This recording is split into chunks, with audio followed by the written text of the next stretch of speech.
The year is 2007-ish. I am dressed up as a dog. Not just any dog. I'm wearing a suit, like a human would wear, and I'm wearing an absolutely massive, sad beagle head.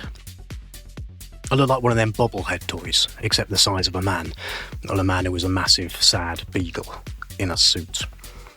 I'm walking in a line slowly with lots of other people, and we're all dressed up in funeral gear, and we're all wearing massive, sad animal heads. In front of me is a massive, sad rat. Behind me, a massive, sad chimp. And the building that we're walking in front of isn't just any building. It's one of the main government departments in London. The Home Office, the department that licenses animal experiments.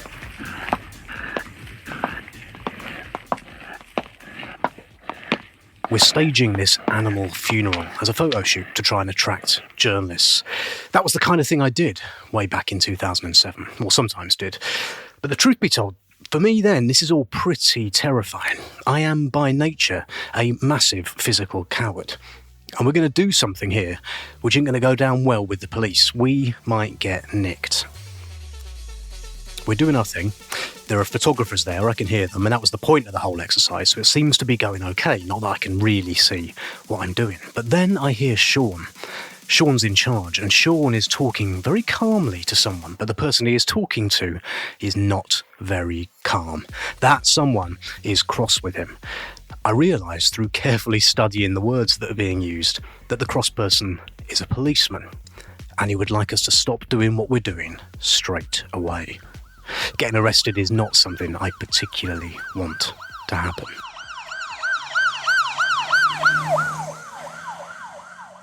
We don't get arrested. We stop the protest like good citizens and we go away.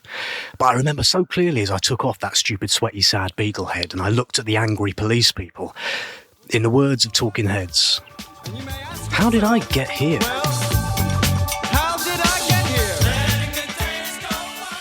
How the hell did this happen? I asked myself. One day I'm at school, not really caring much about anything. I'm not a political person, I'm not a protester, I'm not really interested in the world. I'm just a bloke. And then the next day, it seems like I'm dressed up like a beagle, walking behind a rat, protesting about animal experiments, a controversial political thing, on the verge of being nicked. So how did I get here? Your brain on climate.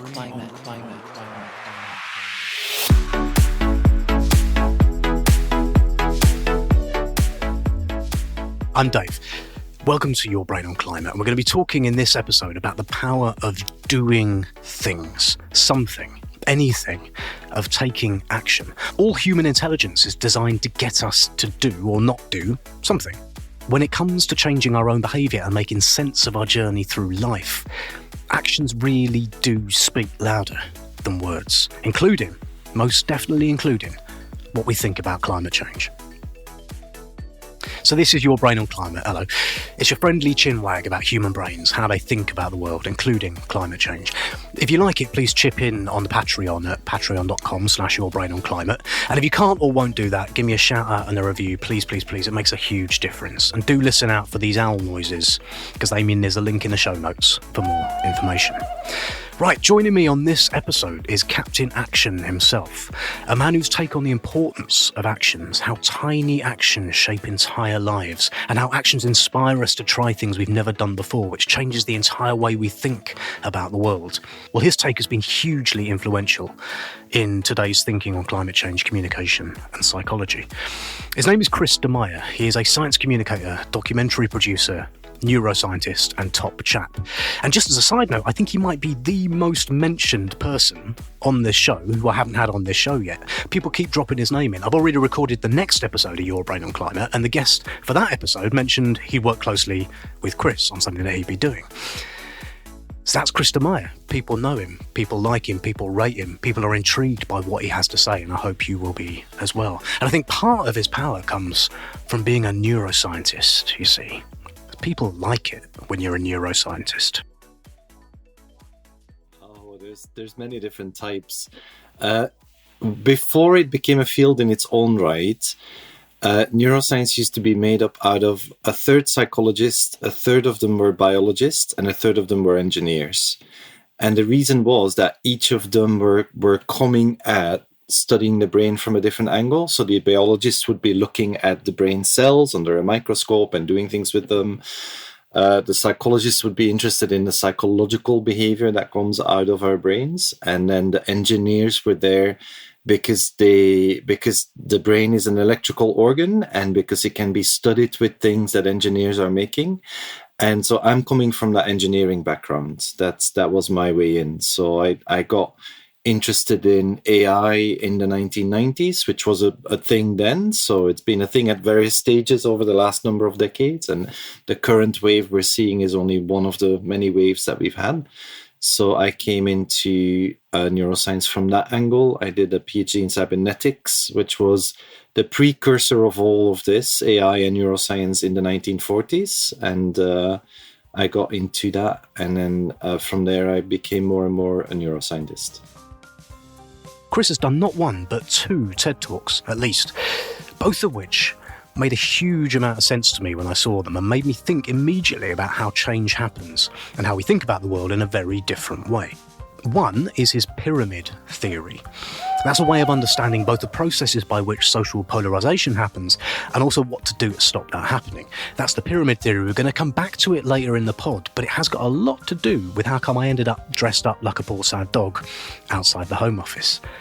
His other talk is the underpinning for all of his work and for this episode and for his stellar reputation in the field. It's about how climate communicators and psychologists often have their entire model of how minds change entirely the wrong way round. The big insight that we use all of the time in our work to try and make a difference and to get all of us collectively unstuck is to focus on doing, to focus on action. And the reason why that is the case is like, I was recently thinking about how did I get to this point? And I developed an interest in like how people form opinions and how that leads to polarization in society back in the 2000s. That's when my interest started. And then my interest in climate change came on the back of climate becoming an issue that was polarizing in society. Right. But what I learned in that psychology and that neuroscience that predates a lot of the climate stuff that is happening these days, the climate communications research and everything. What I learned from all of that earlier research is that in real life, in reality, the way that we change as people is most of the time because we do something and the doing start to change what sits inside our heads. Now, once then, when I started to go to climate communication events or environmental communication events, what I noticed was that everyone in those events was talking about something else. They were talking about how do we raise awareness about climate change or environmental problems such that politicians, corporate leaders, citizens will take action. And that was at the beginning when I started to go to these events, I would occasionally say, guys, that's not really how it works. In reality, it's often the doing that changes our engagement with an issue. And I realized that it wasn't working initially. Like me just simply pointing that out was like another version of the information deficit model where you try to give some people some information and then hope that they will go away and change how they do things. So we started then to build an entire area of work around this concept of how do you refocus on action? If you're passionate about climate change, how do you use this idea that our actions are driving our beliefs and our understanding and our awareness? How do you use that in the context of helping yourself take more action on climate change, but also helping other people take more action on climate change? Right, okay, so this is quite profound stuff. I want to dig into it a little bit more. So you are saying that the idea that most people have is someone doesn't care about something, I'm going to tell them a brilliant story or give them loads of reasons why they should care about a thing, and then they will take action on that thing, right? Let's have an example that isn't climate change. Like, you should care about eating less cream buns because you are getting, not you, one might be getting a bit overweight. And you say that to someone, and then the idea goes, they'll go, yeah, you're right, and stop eating cream buns. And you're saying, no, wait, that's the wrong way around. that actually what? So it's a good example actually to pick something from health, because we know from the health sphere how little that works. Recently, there was a report that analyzed all of the obesity interventions that the UK government had done. And actually, there's a big fat null result on all of those, because like using that approach of trying to communicate to people that they need to change their behavior in the hope that then they will change their behavior, that's not how we work most of the time. Even though if we can identify specific examples in which that has worked, in general, that's not how things go with all of us. So the alternative is, in that example of the cream buns, that if you want to stop eating cream buns, if you would like another person to eat less cream buns, then the first thing that you need to do is to give them the opportunity to eat less cream buns. So you need to change perhaps the way that they are engaging with cream buns in the shop, like not put them in the place near the checkout where they might unthinkingly lob them into their shopping basket before they move to the exit. That's actually a real intervention that has been made in supermarkets. We've reduced the amount of sugary sweets that were standing at the checkout, because that was just too much of an incentive for people to lob them in at the very last moment. So you try to change the way that we are acting on cream buns as a means to then get people to understand, or once people then start taking that action of reducing their amount of cream bun intake, they will then also change their beliefs on that. They will then start to tell themselves, it's the right thing that I am eating less cream buns here. And I'm feeling healthier for it. I'm losing weight and all of those things. So the justifications, the rationalizations usually come after we change our behavior.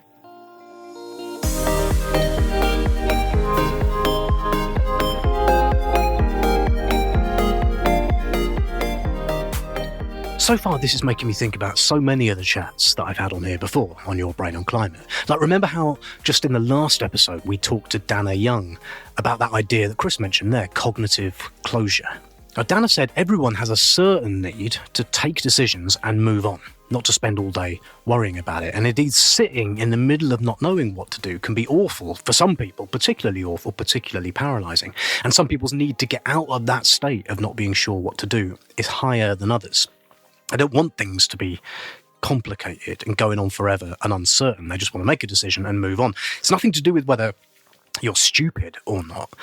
It's an emotional state. It's not a cognitive one. It's a mark of how you feel, not about your brain power. Some people just don't like that uncertainty of not knowing what to do next. And I also thought back to my chat a few years ago now with another neuroscientist, Anil Seth.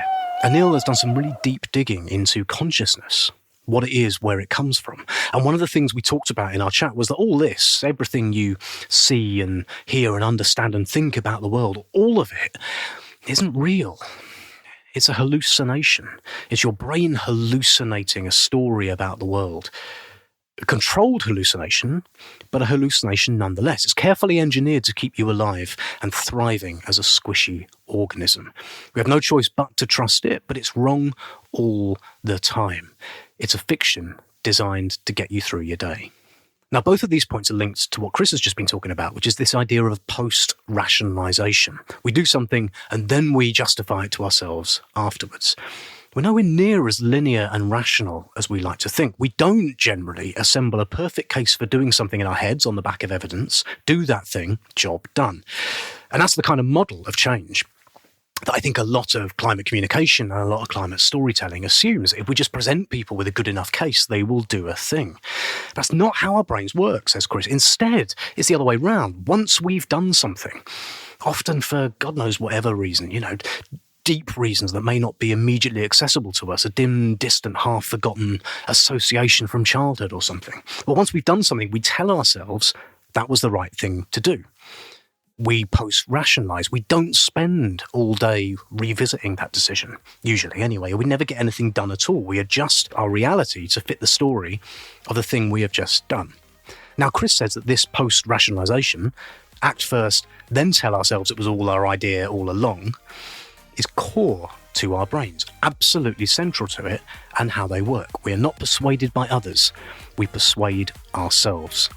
This is a huge idea, and it's got huge implications.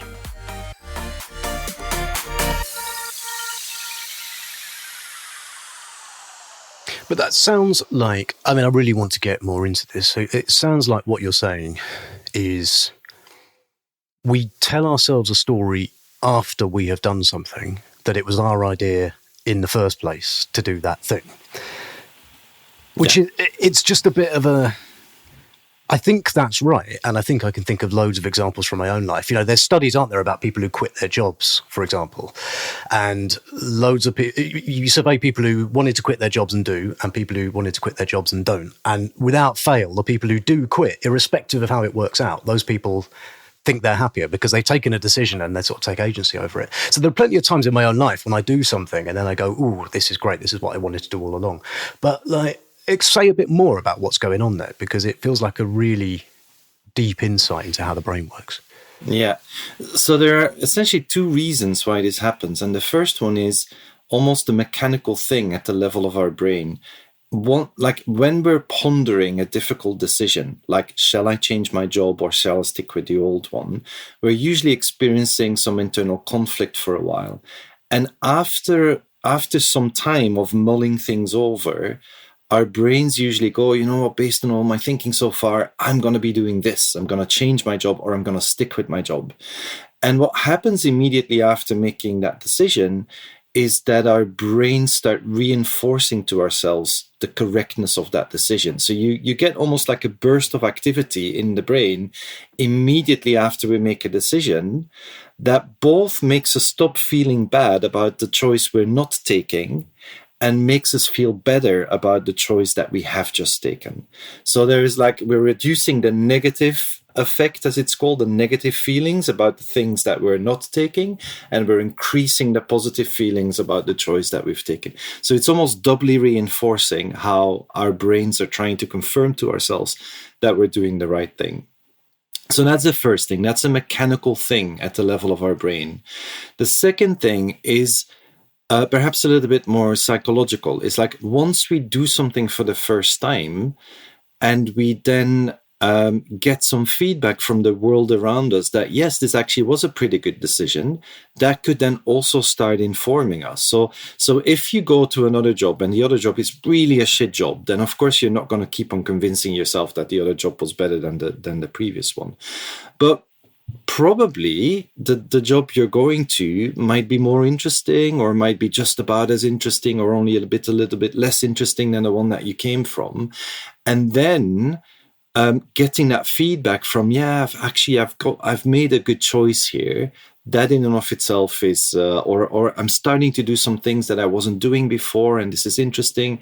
That I've got sort of like an opportunity to learn something new. So all of that feedback that we're getting from the world around us then feeds into us reconforming to ourselves that we are taking the right decisions.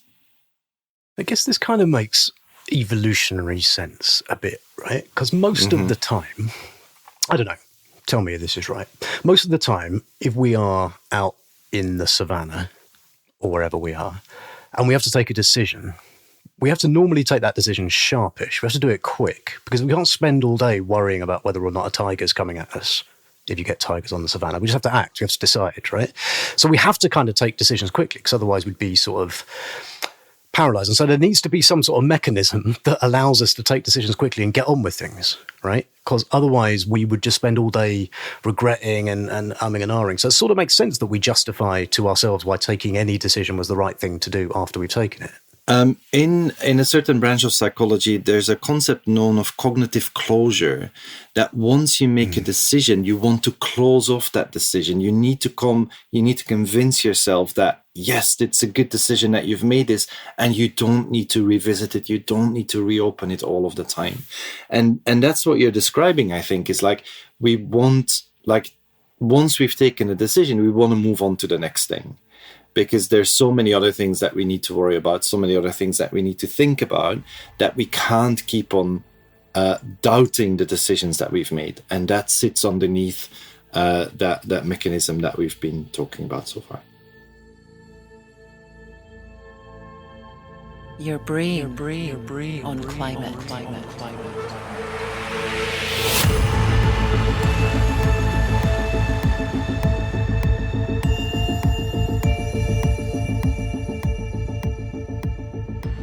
So in this episode of Your Brain on Climate, so far we've been talking quite a lot about stories. I've just finished the excellent book I commend to you in the highest possible terms by Will Storr. The book is called The Science of Storytelling. In that book, Will makes the case that all stories are basically about one phenomenon. They're basically about cause and effect. It's cause and effect that powers curiosity. Human brains and human stories ask, why did that happen? And what's going to happen next?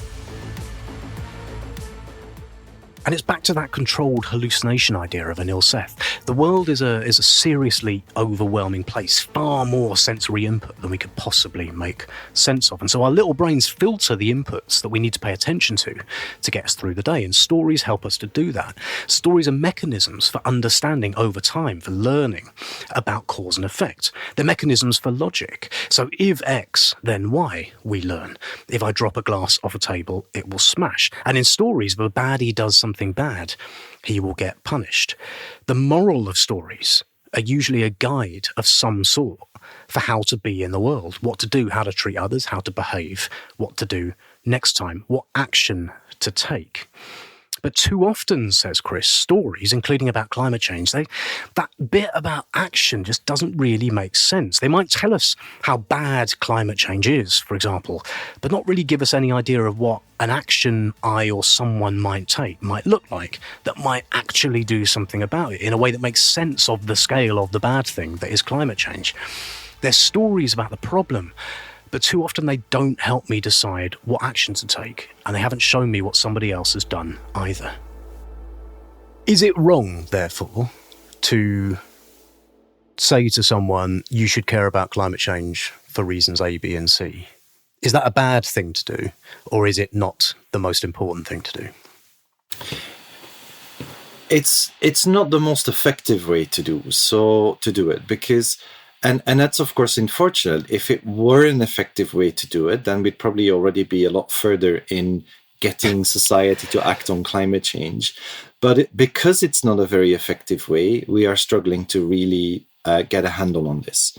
Now, the reason why I'm saying it's not a very effective way is that lots of people will say, yeah, but that's what worked for me. I became aware of the problem, and then I started to do things, and now I want to share my concern in the hope that other people will then also change the things that they are doing. But what most of us are forgetting is that process by which we started to seek out information and wanted to know how serious the situation was usually triggered by taking some action sometime in the past. And we might have forgotten what that action was that got us engaged in the first place. So we're trying to shortcut that process that we ourselves have gone through, which you can think of as a self-persuasion process, where we persuaded ourselves of how important something was. We're trying to shortcut that by trying to persuade all the people around us that they need to care about this thing in the same way as we did. But forgetting that actually we went through a different process. We didn't just go through a process where we were persuaded by someone else. We went through a process where we persuaded ourselves. So the most important thing in the example of climate change is it to get someone to take an action? So say, for example, forcing someone to do recycling when they might otherwise not do it, for example, or is it to create the conditions so that they can do it? What's more effective, do you think? The second thing. So forcing someone to take an action doesn't really work. It leads to what is called single action bias in psychology, where people, because they are doing one type of action, like recycling, they think they don't have to do any other things anymore, like stuff to do with like insulating their homes or changing the transport they are using. And so once you can be successful in persuading people or half of society or the whole of society to take some kinds of actions like recycling, but because you're doing that as a persuasion act, you're actually not activating people's real engagement with the issue. They are doing it because they feel they need to do it because of some conformity that we like to do with what society expects from us, etc. But if you want to activate that real deep engagement that comes out of self-persuasion, you need to create the opportunities for people to take certain types of action. And then on the top of that, you need to then, once we are doing things, you need to then share the stories of how we are doing things. By the way, when I talk about taking action, I don't just mean things in our personal lives, like things that have to do with our own carbon footprint or our own environmental impact. And the reason for that is that if the system is stacked against certain types of behaviors, then no amount of us starting to care about this issue is going to make it easy to do the right behaviors. Sometimes we really might want to drive this through and do this against all odds, but it's not going to be easy. I was in a workshop last week where one of the people shared an example of how that person needed to travel somewhere from one place in the Balkans to another place in the Balkans, decided that she wasn't going to fly but take a bus, and had to spend 24 hours sitting in a bus with a bad back and really not being a pleasant source of traveling, which makes them less likely to do it the next time, right? Yeah, and even that's an example of a very dedicated person who does it, but everyone else will not do that. Like lots of other people will say, like, look, that 24 hours isn't worth my pain and effort. I'm just going to fly, and then I will hope that something else will change in society that or someone else will do something that makes an impact on climate change. So what we're talking about when we talk about climate action, we talk about all of the things that we professionally, in our different roles that we are playing in society, would need to change, that then allows the system around us to change, such that we can start taking the easier or that the better behaviors become the easier behaviors. So a lot of climate action is understood as personal behavior change.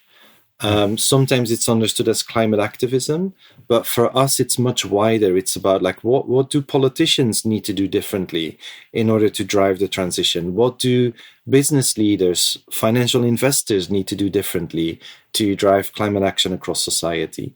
And how do we think about the systems change that needs to happen in order such that all of us in our different roles that we are playing in society, as citizens, as professionals in a certain role, and so on, that those can become the actions that are taking us in the right direction of the transition that needs to happen.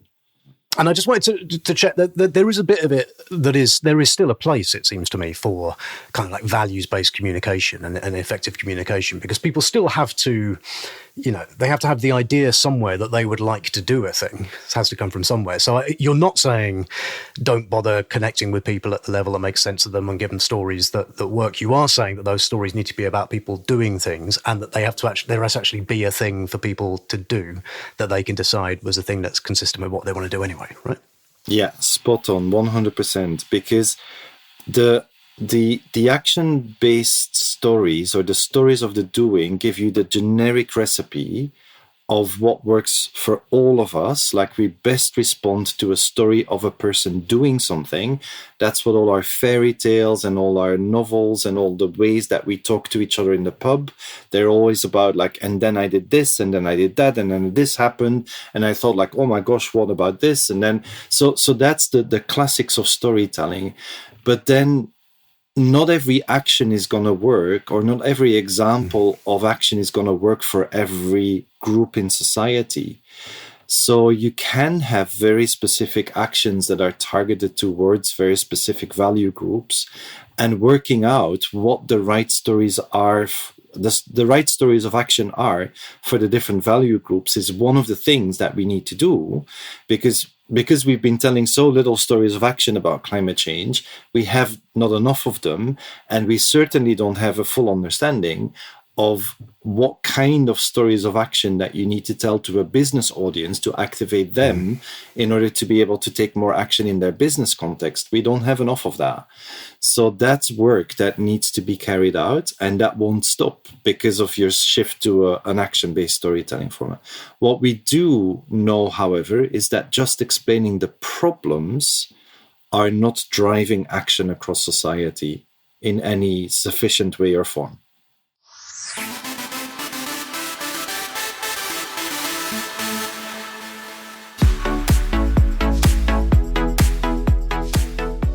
Tangent. It is pathetic how proud I get of myself when I do something good around the house. Something ever so slightly practical, absurdly microscopically practical, like, draining a radiator. That happened, right? Weeks went by with me listening to a radiator clanging away when it tried to heat up, feeling it was cold at the top, knowing it probably needed bleeding, knowing what bleeding was, but also knowing I didn't have a tool with which to bleed it. I knew I had to get hold of a tool from somewhere, but I didn't know what sort of tool. Where'd you get one? What do you do with it when you've got it? And even though I know that a moment's YouTubing would tell me, and then a minute's shopping would get it whizzed to my door, I found it strangely paralysing. And when eventually, through sheer bloody necessity and partial boredom, I found that YouTube video, I was like, right, I'm going to have a look. And I found a bloke who told me, this is what you do, this is the tool you need, go out and buy this thing, here's how you can tell. Instantly, it made sense. Hi, I'm Craig Phillips, and today I'm going to show you how to bleed your radiators.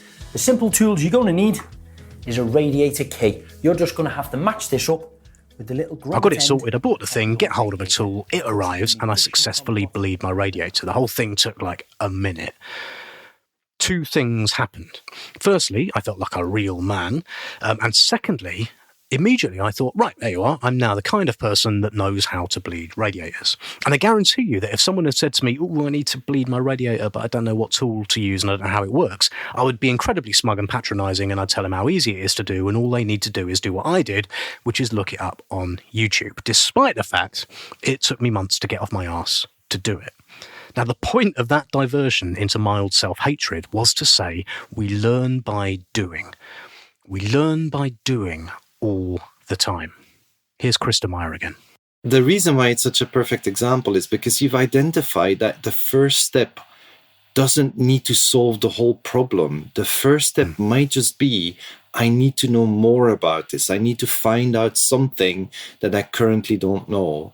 And that may be something technical, like something that you can find out in a video on how to bleed your radiators. But it could also be something, this is something that we often run to in our own work, that we're often sitting with assumptions about why other people aren't doing the thing that we think they should be doing. And that sits in a sustainability branch of a corporate organization. The people sitting in that sustainability team may be very frustrated at why their execs or other people in the company aren't taking things seriously. And that's because they are communicating on their terms. They say, you should care about this for these and these reasons.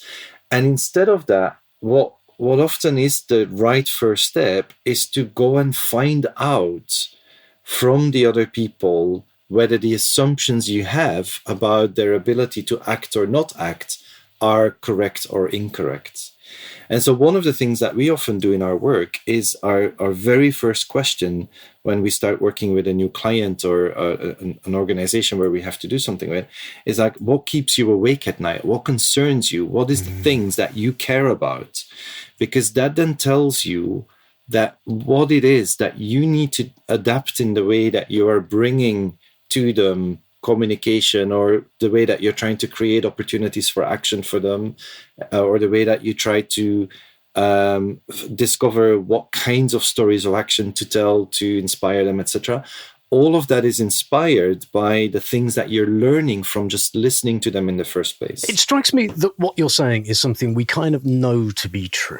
Like, we kind of know when we think about our own lives and our radiators, for example, we know that doing the obvious thing that's in front of us can sometimes be not obvious and can be really paralyzing. And it doesn't matter how many times people tell me I need to eat fewer cream buns. If I like cream buns, I'm still going to eat cream buns. But we can all think about times in our life when we have actually changed behaviors because we felt like it was our idea and we've kind of gone and done it. So it feels like something we know. But yet, when we come to thinking about how to persuade others to do something, it seems that you're a very sort of genial man, but it seems that you're like repeatedly challenging some kind of really deeply held ideas about how we get people to do stuff. So why is it, do you think, that we as society and as people don't get what you're talking about?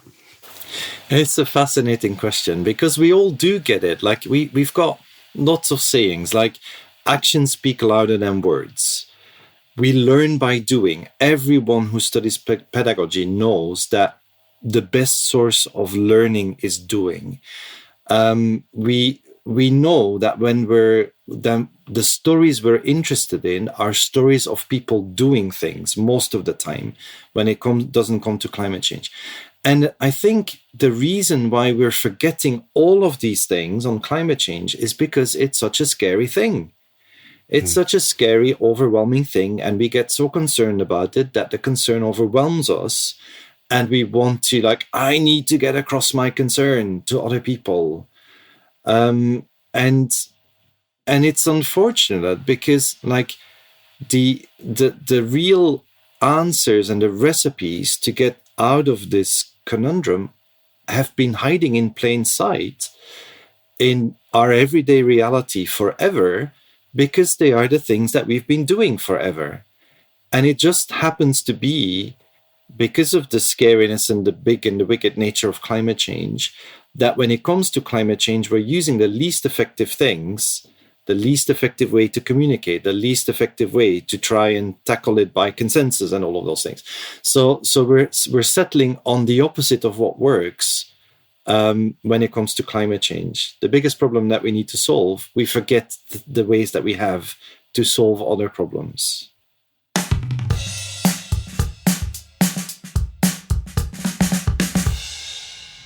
Your brain on climate.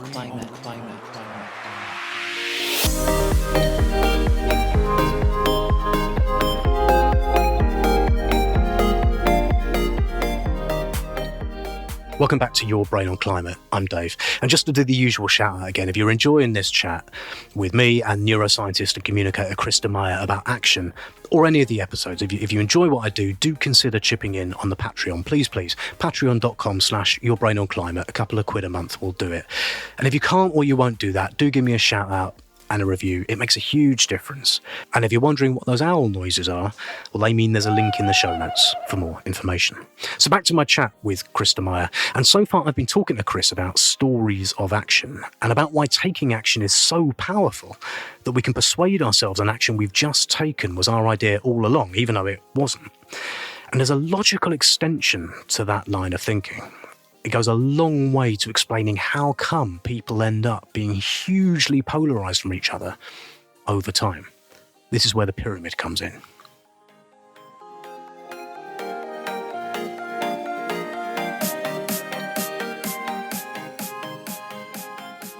So can we talk a little bit about so you've done a couple of TED Talks, one of which is about what we've been talking about so far. Sorry, you've probably done more than two. I've seen two. And the other one is about your concept of the pyramid theory, right? Which is about how you can get two people, say you and I are identical twins, or we grow up together and we spend the first 20 years of our life together, and then we don't see each other for 20 years. And then you meet up again 20 years later, and two people who thought the same thing about the world can now feel dramatically different things about the world. One of them can think that climate change is a hoax, one of them can think it isn't. And your theory of how that happens is absolutely fascinating. So I'd love you to say a bit more about that. So this is actually related to the actions right beliefs. So this is when you don't have a strong opinion about something. It's like being at the tip of the pyramid, then when you start thinking about a particular question or a particular issue, where again your mind starts pondering, should I leave the job? Should I stay in the job? Your mind starts pondering this. The second you take that first action, the second you make that first decision, based on everything that I've been thinking so far, it's like taking a step off on one side of that pyramid. We know that once we've taken that action, the self-justification kicks in and the brain gives ourselves a pat on the back for the decision that we made, which means that we become a little bit more certain. And now our next action is likely to go in the same direction. Perhaps I start talking to other people about my choice. Perhaps I go into social media, put something up there, the world should take more action on climate change, and then I end up in a fight with a stranger, etc. And so all of these actions change our beliefs and make us more certain. And so the further down we go the sides of the pyramid, the more we become convinced that we have the truth, that we have the correct view of things. Now, the people that you were sharing that tip of the pyramid with, us 20 years ago before we disappeared, we may have stepped off on the other side of the pyramid, gone through our own process of self-justification, self-persuasion, and ended up with very different views. Now, that's the main gist of it. Now, the pyramid actually happens on very specific choices and very specific decisions. So whereas over a long period of time, it might help us to understand why you and I have drifted apart as twins after 20 years of not seeing each other. But it can happen on a much shorter basis on very specific decision points. So let's say someone like a politician mentions a certain policy to do, like let's say an environmental farm policy, like we've had a couple of ones come out recently that split society into different groups, right? So it gets proposed, we start thinking about it, we step off on different sides of the pyramid. Within the space of days or weeks or months, we might end up with a very different view of that specific decision that we made. When I started to work in climate change around 2010, the pyramid was mostly applicable to the divisions between the believers in climate change and the deniers of climate change. Now it is much more a problem when it comes to the fragmentation that is increasing around what we should do about climate change. The more serious climate change gets, the more people start to think about how should we tackle this, the more we're stepping off pyramids with regards to specific types of action. Should we go for technology actions? Should we go for nature-based actions? Should we all change our behavior? Should we keep consumer choice in place, etc.? Do we need to overthrow capitalism? Do we just need to change the system but not overthrow it? So on each of those decisions, people are stepping off their pyramids, go through their process of self-persuasion, and become very insular in the approach that they're pursuing. And that makes it then harder to see how you might be able to work with someone who has gone down a different pyramid. And even if you're all, like we've seen this happen, if you bring lots of people together who all understand that climate change is a problem, that it needs urgent action, you will still have as many opinions in the room about how that action should look like, what that action should look like, as there are people in the room, basically. And that's what we call that fragmentation of what feels like meaningful action on climate change. We're isolating ourselves into smaller and smaller groups of people that think that one particular course of action is the right one. So that's how I ended up dressed as a stupid, sad beagle outside the government, nearly getting nicked. It's that bloody pyramid idea. You take one tiny decision. I don't know, say in my case, I decided at some point, I can't remember, but say I decided to sign a petition about animal testing. Boom, there you are, done that. And now I'm the kind of person that signs a petition. So I probably signed other ones. I took other actions in loads of other areas. I adjusted my sense of who I was ever so slightly every time, until before you know where you are, it's making perfect sense for me to dress up like a massive sad dog and be annoying to policemen. It happens to all of us, with everything, all the time. This is how the journey through life works. And only in really rare moments, like when you're making a podcast about it, do you sort of step back and go, how come I'm doing this again? How did I get here? Try it now. Ask yourself how you ended up living the life you have now with the beliefs that you hold and the things that you do that seem perfectly normal every single day. It's going to be really hard to unpick why you believe and behave the way that you do. But it's going to come down somewhere to the cumulative impact of doing lots of things for the first time, each one of which then just becomes something that someone like you does. And the really remarkable thing is that if you can think back to when you didn't used to do them things, when you were a kid maybe, that person can sometimes seem like a foreigner to you, someone you don't trust, someone whose judgment you wouldn't back. I always find myself thinking back to my past self and just sort of discounting him, assuming he was an arsehole, because I know that he thinks different things about the world to me, but he's just me, a me that hadn't done some stuff yet, a me that hadn't tipped down one side of a pyramid yet. Human brains, I know I've said this before, are bloody weird.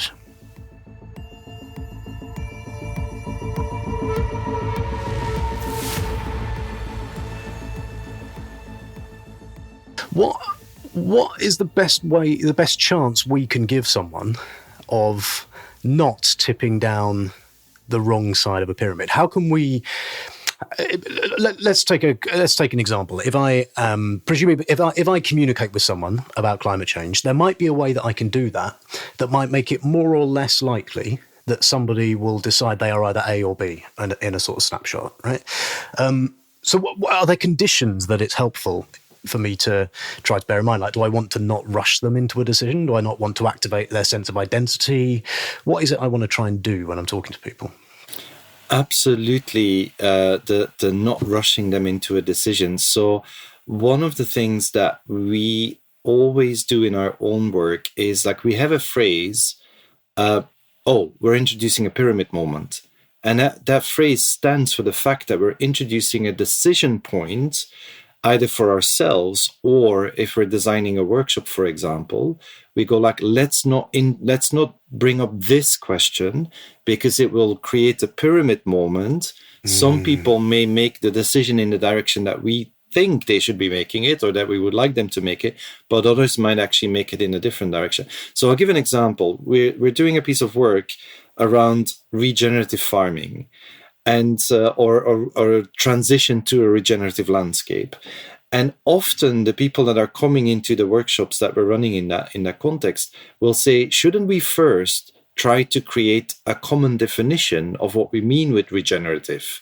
And we always say, no, let's not start doing that, because what we want is everyone's understanding of regenerative to come together and to become part of the bigger movement towards regenerative, rather than deciding this is regenerative, this is not regenerative, and then by definition already splitting the group into different camps as we are starting to try and get agreement around that definition of regenerative.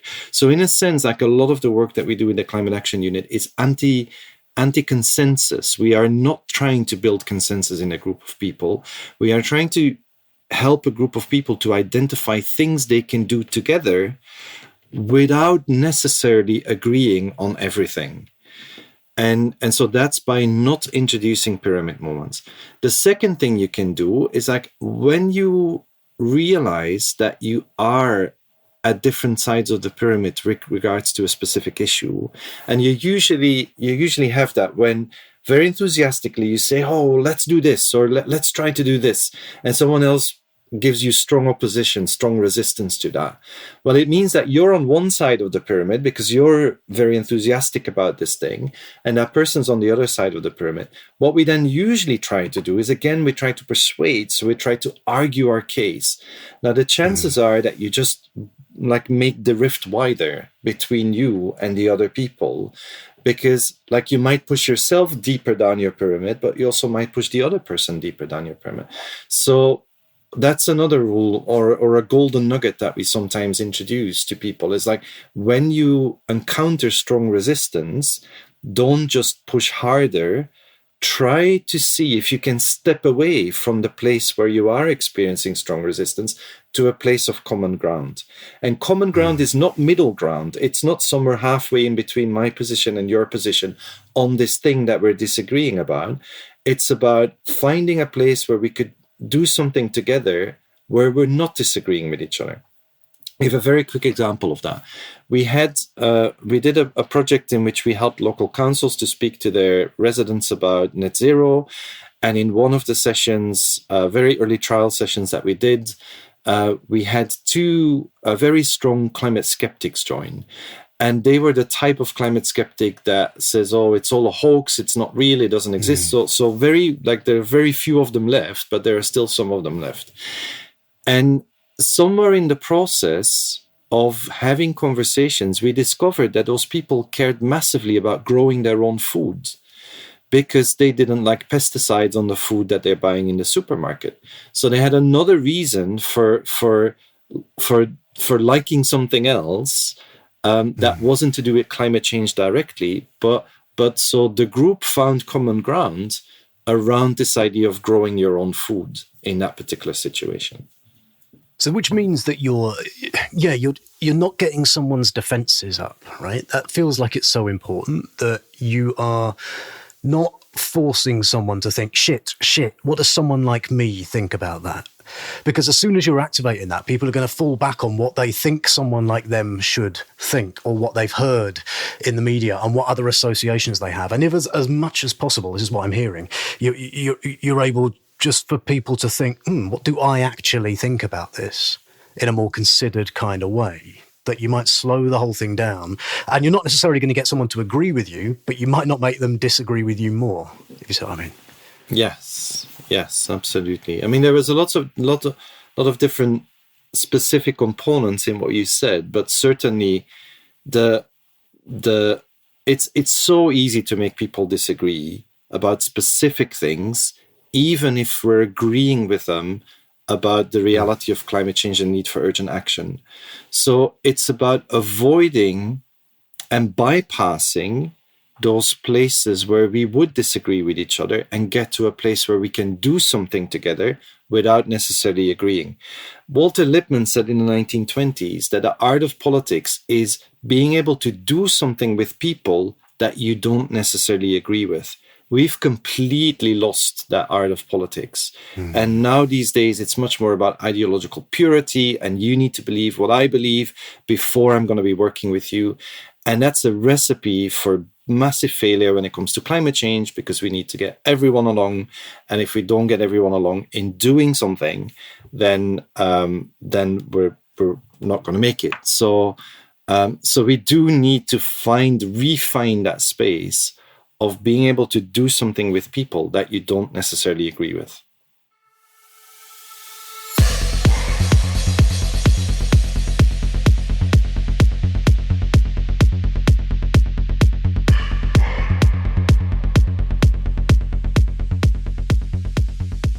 This chat with Kris has been every bit as fascinating as I knew it'd be. And I keep coming back to his advice about the power of showing people taking actions, which gives us the kick up the arse needed to do things ourselves.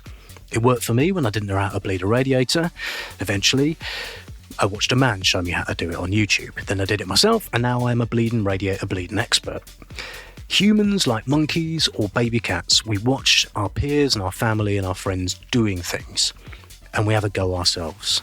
That's how we start the journey of deciding a thing is normal and a safe thing to do. So it's never quite enough just to tell people they need to do something. You've got to help them see and feel what that looks like. Help them give it a go.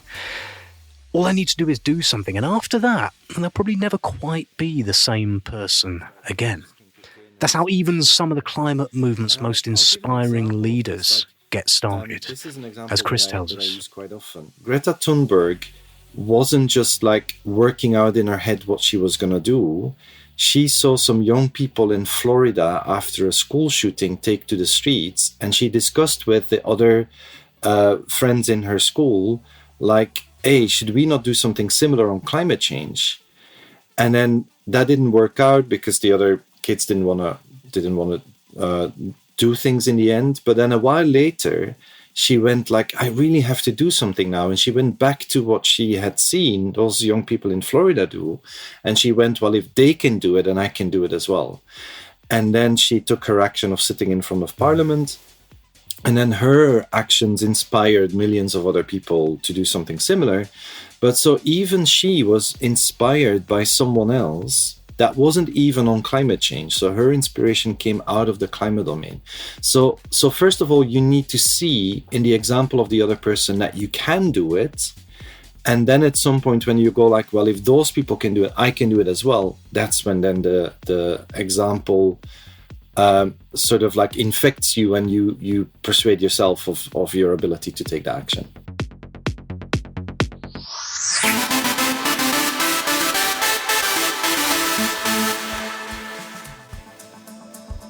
Thank you so much for listening to this episode of Your Brain on Climate. I hope you enjoyed it. My voice is a bit funny because I've had the lurgy, which is also why this episode is a bit later than it should be. Thank you for bearing with me.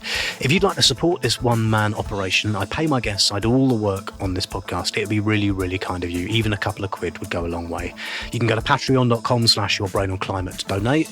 Apparently better to use the website than the Patreon iOS app unless you really like giving Apple loads and loads of money. You can drop me an email to hello@yourbrainonclimate.com if you'd like to donate some other way, give me some feedback on the show, and please share, rate, review the podcast. You've got no idea how much help that is for a small indie podcast.